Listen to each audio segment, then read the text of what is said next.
Dear student, हम soil की shear strength के बारे में पढ़ रहे थे।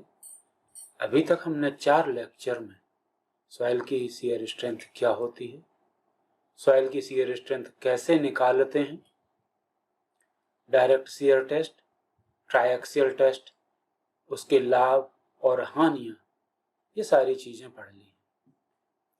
बचे हुए जो 2 टेस्ट हैं उसमें अनकन्फाइंड कंप्रेसिव स्ट्रेंथ टेस्ट और वेन शियर टेस्ट, इनके बारे में अब हमें डिटेल में इस लेक्चर में पढ़ना है।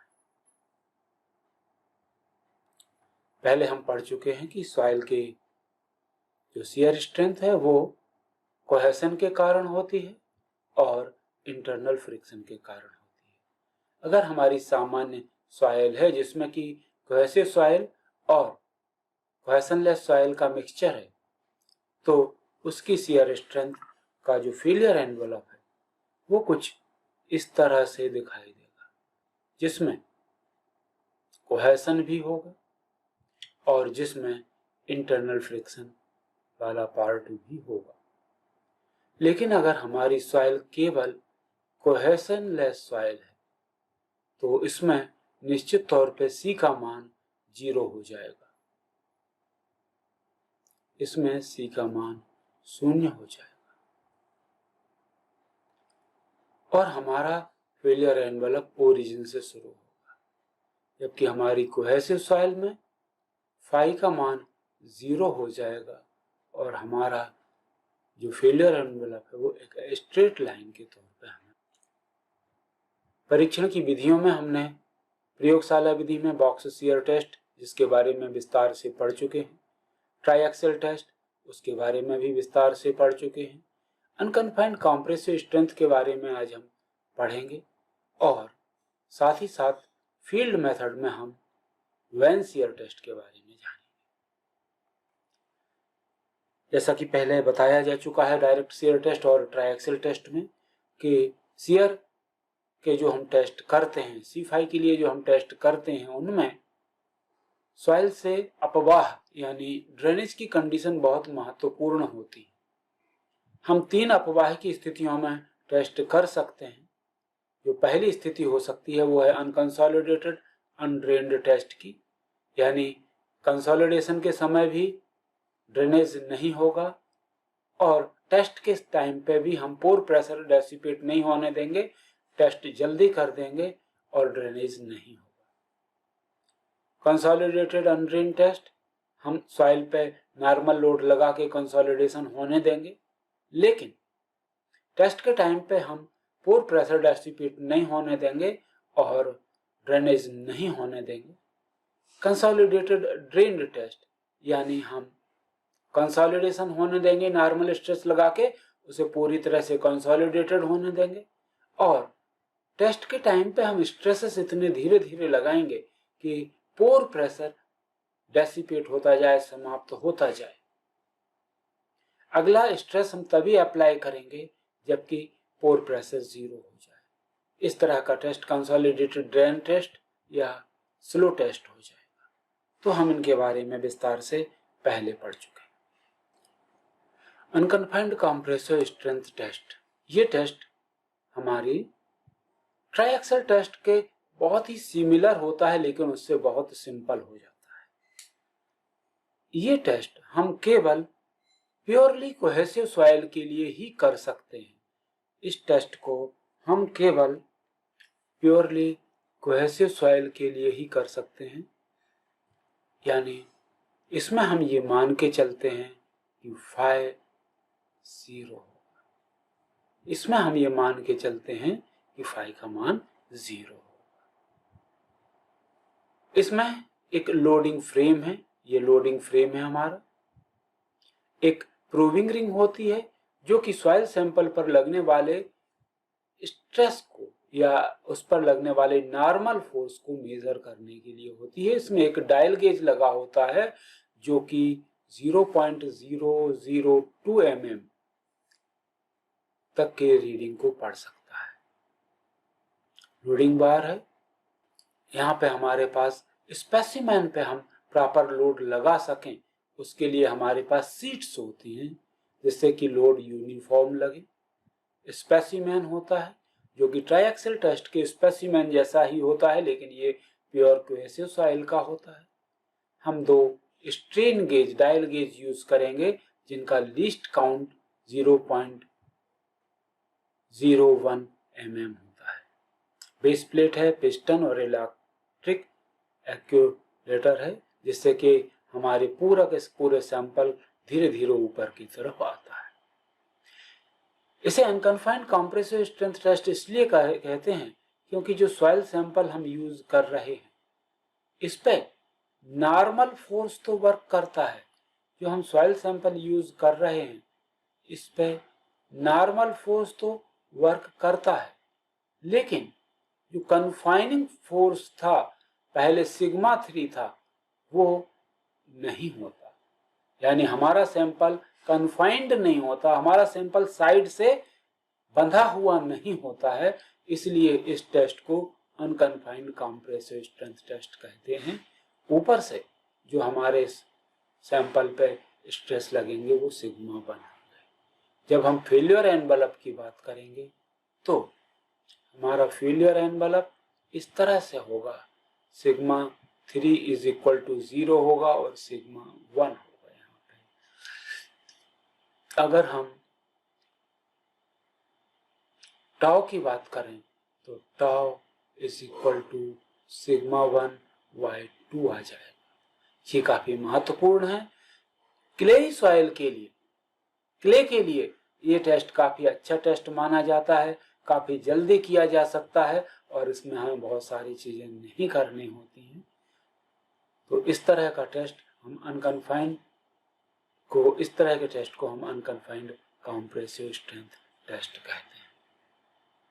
ये हमारे अनकन्फाइंड कंप्रेसिव टेस्ट की मशीन है। देखिए इसमें ये सॉइल सैंपल हमने यूज किया है जो कि 38 mm डाया का होगा। इस टेस्ट पे, इस सैंपल पे हमने प्रूविंग रिंग के माध्यम से और प्रॉपर सीटिंग लगा कर हमने इस पे लोड अप्लाई किया है। नॉर्मल लोड ये काम करेगा। इस नॉर्मल लोड के कारण ये सैंपल कहीं ना कहीं या तो इस तरह से फेल हो जाएगा या ये सैंपल इस तरह से फेल हो जाएगा। ये वल्जिंग फेलियर और ये क्रिटिकल, ये ब्रिटल फेलियर हो जाएगा। ये हमारा स्ट्रेन गेज है जिससे हम ये नापेंगे कि किस समय कितना स्ट्रेस काम कर रहे थे, कितना फोर्स काम कर रहा था और उसमें कितने स्ट्रेन थे। और इस तरह से हम बड़े आसानी से टाउ का मान निकाल लेंगे। हम इससे शियर स्ट्रेंथ निकाल लेंगे। फाई क्यों नहीं निकालेंगे? क्योंकि फाई को 0 मानकर ही हम सारे कैलकुलेशन करेंगे। ये मैंने आपको 3 लिंक दी हैं। इन तीनों लिंक पे अनकन्फाइंड कंप्रेसिव स्ट्रेंथ टेस्ट काफी डिटेल में समझाया गया है, करके दिखाया गया है। तो आपको ये तीनों लिंक में से जो भी लिंक आपको बहुत अच्छी लगे, जिससे आपको ज्यादा समझ आए, वो आपको देख लेनी है।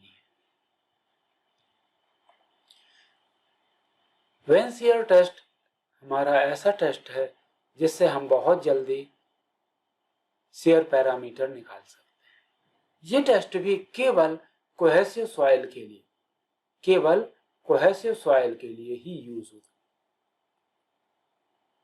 जहां पे हमने माना है कि फाई 0 है।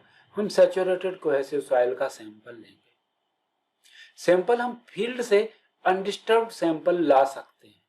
यहाँ पे जो ये सैंपलर लगा हुआ है, ये सैंपलर है, ये हम फील्ड में डायरेक्ट यूज कर सकते हैं और इसमें सैंपल को लेके आ सकते हैं।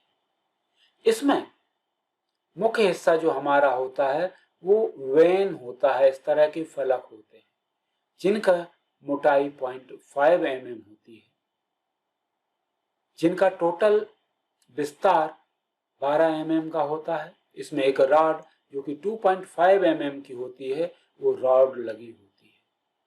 इन फलक की टोटल गहराई 24 मिलीमीटर होती है और इस रॉड की लंबाई 60 मिलीमीटर होती है। इस तरह से हमारा ये वेन बने रहते हैं, जिसके कारण इसे वेन शियर टेस्ट कहते हैं। सॉइल सैंपल में हम प्राय इसको इस तरह से डुबा देते हैं कि हमारा सॉइल सैंपल में ये वेन पूरी तरह से अंदर चला जाए।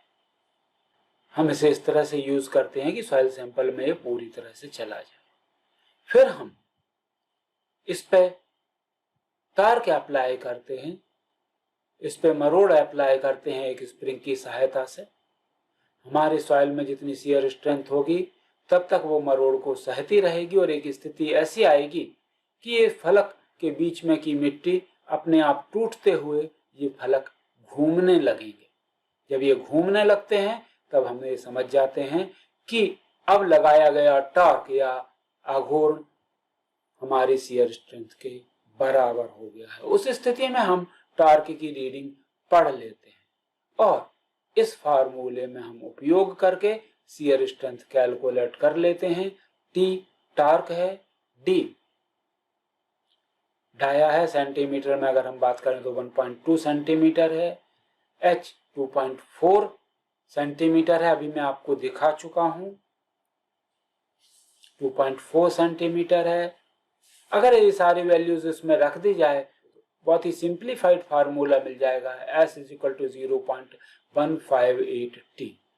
टी एक टार्क है जिसे हम यहाँ पे जो हमारा मेजरमेंट के लिए गेज लगा होता है उससे बड़े आसानी से पढ़ लेते हैं।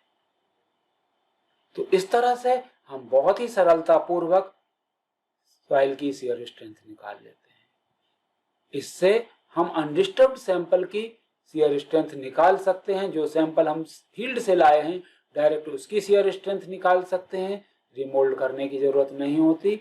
और इस तरह के उपकरण को हम फील्ड में ले जाके वहां पे भी शियर स्ट्रेंथ निकाल सकते हैं। बड़ा उपकरण होता है और उससे शियर स्ट्रेंथ निकाल सकते हैं और ये हमारा वेन शियर टेस्ट होता है। इसमें याद रखने योग्य पॉइंट विशेष रूप से यह है कि ये केवल क्लेई सॉइल के लिए उपयोगी है। मैंने ये 3 लिंक दिए हैं, इन 3 लिंक पे YouTube वीडियो हैं जो कि हमारे वेन शियर टेस्ट को लैब में करने के बारे में विस्तार से बता रहे हैं। आप तीनों देख लें और जो भी ज्यादा अच्छा लगे उसे पूरा देख लें, इससे आपको ये सारी चीजें बहुत क्लियर हो जाएंगी। वेन शियर टेस्ट के फायदे क्या हैं? ये टेस्ट बहुत ही सिंपल होता है।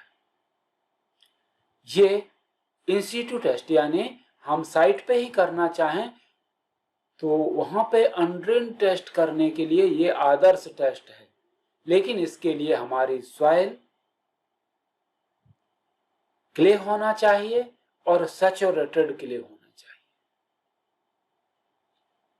इससे हम सॉइल की सेंसिटिविटी निकाल सकते हैं। सेंसिटिविटी का अर्थ होता है सॉइल की स्ट्रेंथ जबकि वो नेचुरल कंडीशन में है और सॉइल की स्ट्रेंथ जब वो डिस्टर्ब करके रिमोल्ड करके उसकी स्ट्रेंथ निकाले जाए। इन दोनों का अनुपात हमारा सेंसिटिविटी कहलाएगा। तो हमें सॉइल की सेंसिटिविटी इससे बड़े आसानी से निकाल सकते हैं। इसके जो ड्रॉबैक हैं, जो नुकसान हैं, डिमेरिट्स हैं, वो ये हैं कि इसे हम ऐसे सॉइल में उपयोग नहीं कर सकते जिसमें सैंड हो, सिल्ट हो या चट्टानों के टुकड़े हों। और ये अगर हमारी सॉइल प्योर क्ले नहीं है और सैचुरेटेड नहीं है तो ये बहुत एक्यूरेट रिजल्ट नहीं देता है।